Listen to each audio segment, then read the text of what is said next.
1 साल इसको दे दो तो तुम्हारा अगला 70 साल संभाल लेगी। अभी प्रेमानंद महाराज जी के पास भी एक लेडी आई थी अपने बच्चे को लेकर कि महाराज जी मेरे बेटे को कैंसर हो गया। मतलब पिता के पैसे पर, जो पैसा तुमको पिता से मिल रहा है उसका कभी मिसयूज मत करना।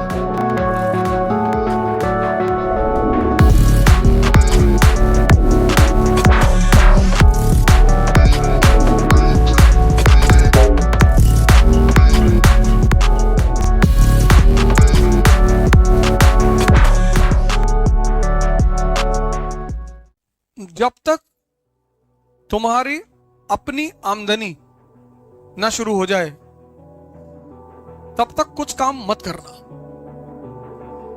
प्रेम उसमें से एक है।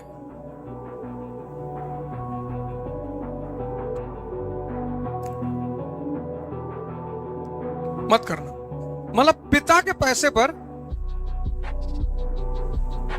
जो पैसा तुमको पिता से मिल रहा है उसका कभी मिसयूज मत करना। 29 तारीख को मेरी श्रीमती जी भी आएंगे, हम लोग को सबको इलाहाबाद जाना है, मैं मिलाऊंगा तुमको। एक ही बार हमसे कही थी कि मूवी दिखा दो। हमने कहा अंगूठी लगा पहनी हो, बोली हाँ, कभी इसको बेच दो, इसी पैसे से दिखाएंगे। मेरे पास पैसा नहीं है। उसके बाद नहीं कहा, आज तक नहीं कहा। तो जिंदगी में अननेसेसरी बवाल नहीं खड़ा करना है, और कम से कम 1 साल तो मत करो। कि तैयारी में सबसे ज्यादा जरूरत है अकेले रहने की, सोचने की, लिखने की।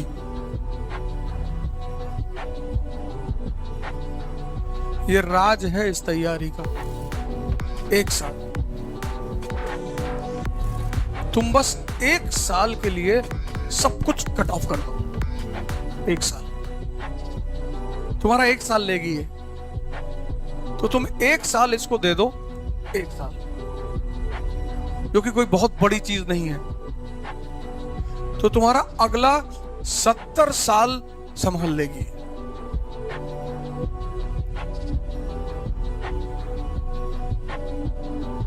तो थोड़ा सा सीरियस हो जाओ। बाकी तुम्हें कैसे एंटरटेन करना है खुद को, कैसे अपने आप को खुश रखना है, उसके रास्ते तुम इजाद कर लो खुद, और ध्यान करो यही वाला जो मैंने तुमको बताया। कुछ नहीं करना है, 20 मिनट के लिए तुम अपने मोबाइल पे ऑन कर लो फ्लाइट मोड लगा के, और तुम्हें बस सांस संगीत, सांस संगीत। जब तुम्हारा मन बाहर भागे उसको संगीत की तरफ ले जाओ, उसको सुनो। फिर वहां से भाग के भी अंदर आएगा, ऐसे दौड़ चलती रहेगी अंदर बाहर, अंदर बाहर।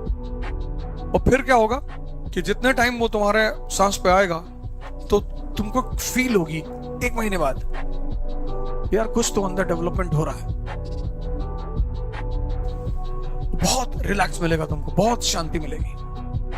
सुबह शाम 20-20 मिनट बहुत है।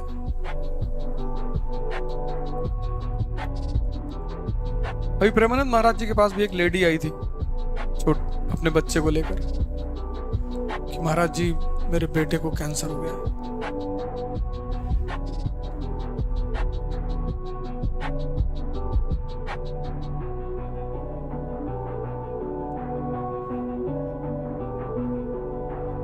बोला था, उन्होंने कहा था कि अगर हम इनके कर्मों को यहाँ टीवी पे दिखा दे तो शायद आप ही कहोगे कि अच्छा किया ये बीमारी होगी। खैर, एक माँ की जो ममता है ना, उसके आगे तो उसको उसका बेटा अपराधी भी होगा तो भी वो कहेगी कि नहीं बचा लो। बाबा जी ने जवाब अच्छा दिया था, पर ममता के आगे ये सब जवाब नहीं चलता।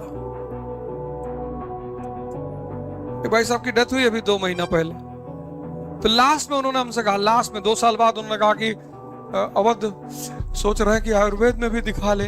हम कहा अब तो जा रहे हो। कहे तुम्हारा जैसा दुष्ट आदमी हम धरती पे नहीं देख। अबे मैंने कहा सही कह रहा हूं, 4-5 महीना और, अब भजन वजन करो और इस संपत्ति जो रखे हो हमको दे दो। नाराज हो गए बहुत ज्यादा, हालांकि लास्ट में बुलाए मिलने के लिए हमको, क्योंकि मैंने उनको शुरू में ही कहा था। जब उनको डॉक्टर ने डिटेक्ट किया तभी मैंने कहा इसकी सब शानदार दवाएं हैं।